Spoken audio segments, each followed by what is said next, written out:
Hi everyone, it's Jen here. Welcome to my channel. Today I'm going to be drawing this little kookaburra that you can see in the top left of my screen. I'm drawing him in Procreate, which is a wonderful iPad app. I treat this very traditionally. I tend to draw mainly on one layer. I do it exactly as if I would be doing a watercolour. I work from light to dark.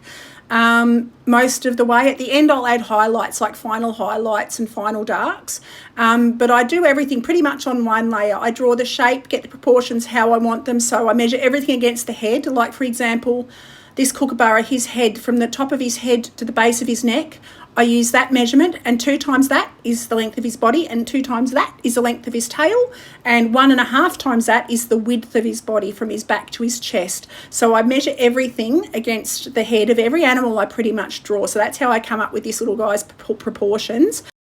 Then when I add the colour, I don't tend to use a lot of fine detail. I create effects. I just look at the colour shapes and I mark in the shapes. I tend to use like a rake brush that gives the same effect as if you're using a rough brush in watercolour, and it creates feather texture. And I use that pretty much over the whole bird.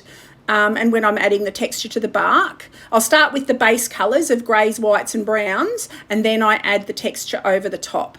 And I just create the illusion of feathers and the illusion of bark. I tend to look at shapes. So yeah, I highly recommend when you're doing pictures, just look for the shapes. Don't look at the fine detail, and just create the shapes and the rest of it will come together. So that's what I do for the rest of this piece. So I'll let you sit back and watch and enjoy, and yeah, enjoy this video.